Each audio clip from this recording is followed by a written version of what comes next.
What we saw yesterday was a replay of actually what happened with Obamacare. It was a brazen, partisan abuse of power. The Democrats want to talk about anything other than the millions of people who are hurting because of Obamacare. The action taken by Leader Reid in the Senate is unrelated to the implementation of the Affordable Care Act. The fact that Senator Reid took this action, the President supported him in doing that, only ensures that the President can continue to make choices about highly qualified nominees, and that they can now fulfill their responsibilities on the independent judiciary or in the executive branch. The Senate Democrats' decision to exercise the nuclear option, by the way, it won first place for you in your voting in the lightning round, so we're going to devote a whole panel to it today. Let's bring in that panel. Jonah Goldberg, at-large editor of National Review Online. Kirsten Powers, columnist for the Daily Beast, and syndicated columnist Charles Krauthammer, who, by the way, we just found out, will once again be #1 next week on the New York Times bestseller list for Things That Matter. Congratulations, Charles. Thank you. I appreciate that. We appreciate you lending us your expertise in so many areas. So let's start with the nuclear option. And just to recap for folks at home, it basically means instead of getting 60 votes to move things on the Senate floor, you only need a majority now. And it makes a big difference when you're in the minority.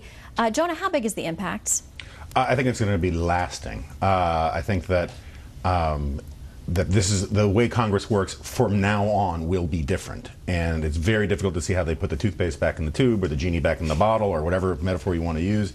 If it's nuclear, it's going to have a very, very long half-life, and Republicans have sworn a vow of vengeance that would be suitable for Sicilians on all of this, and they deservedly so. And that's one of the things that's been left out of this. What the Democrats did is they used the filibuster shamelessly, invoking it as if it was, being kept inside the Ark of the Covenant as one of the most holy things we have, so they could keep Bush from appointing any judges to this court, and then once they get in power, they get rid of it so they can pack the court. It is incredibly cynical. It does have a huge impact, and like you said, and many have talked about, there are a lot of things you think about appointing agency heads, DHS and other places, but this court that is going to get, as Jennifer Griffin reported, 3 new, absent some unforeseen circumstance, 3 new Obama appointees with a lifetime appointment. Kirsten, it's going to make a big difference. How much do you think that the president, and because he supports this, how much was he factoring in his legacy? Because that court is one of the most prominent checks on executive action. Well, I'm sure a lot, but I don't think it's right to say the minute they got in power they did this. I mean, that's not exactly what happened. There's another intervening thing that's going on here, which is Republicans fighting them every step of the way, over things that really should be the president's decision. And I would say that if it was President Bush or whether it's President Obama, that there are certain things the president should be allowed to do, and the president should be allowed to make certain appointments, executive appointments certainly, and I think lower court appointments maybe have a little higher bar, but to hold up his executive appointments, I think they were inviting this on themselves, because what else are they supposed to do if you literally are never going to be able to appoint people to different agencies because the Republicans will block everything? What are your options? I guess the same thing that the Republicans did, which is not get your people confirmed. I mean, that's how it worked a few years ago, Charles. Yeah, look, this is a festival of hypocrisy on all sides. You could play anybody's speech on anybody's side, and it will always depend, were you in the minority at the time or majority, and you made these impassioned speeches about either the majesty of the filibuster or, the horror of the obstructionism. So I don't count that. But look, there are 2 things that have happened here. One is the actual new arrangement itself, which I think is probably okay. If you were nonpartisan, you were a Martian arising on the scene, you'd probably say it's probably an improvement of the Senate that a president ought to have more control over staffing his administration. The problem, I think, is how this was done.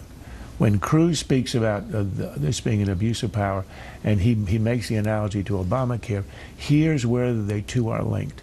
In our history, you generally do not pass sweeping legislation like Obamacare that affects everybody, 1/6 of the economy, on a straight party line of vote.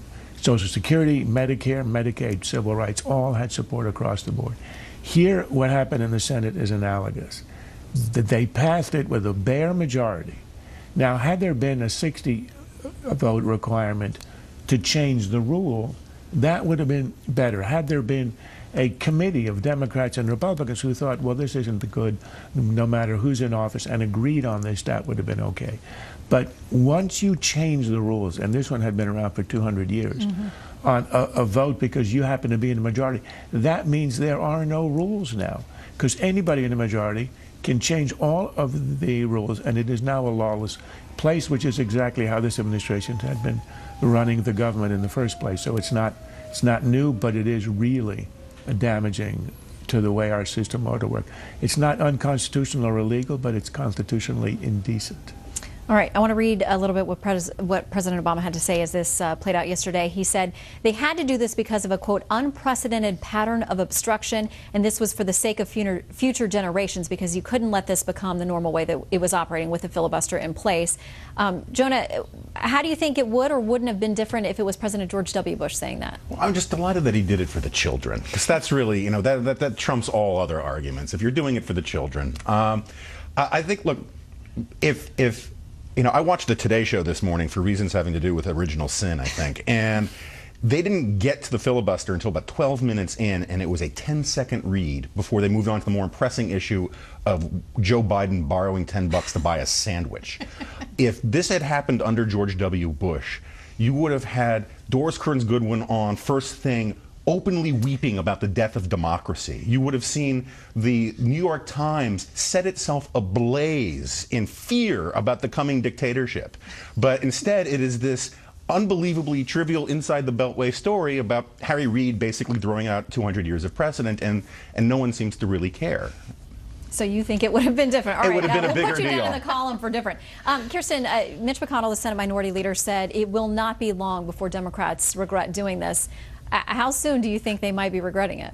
Oh, as soon as there's a Republican in the White House, and I think that they probably will regret it. And I think people who are, I've spoken to Democrats today who are saying that they, on the one hand, yes, we understand why this needs to be done because the gears are gummed up. On the other hand, there's going to come a day when they're going to rue that they did this because, like Charles said, it's not just that they're saying they're going to retaliate. It's now anything goes. There's just nothing. There's nobody can say, well, this is a line we don't cross, because they've shown that there's a line that nobody thought that they would cross before. The also used to empower every one of the 100 senators. It made them all much more powerful because it gave them the prerogative to shut everything down. Now that it runs like a parliament, Harry Reid's the most powerful guy, but it diminishes their power. What's essentially happened is that this action has turned all the Republicans into Sicilians. On that note, we'll wrap up on this topic, but up next, the panel sticks around for the Friday Lightning Round.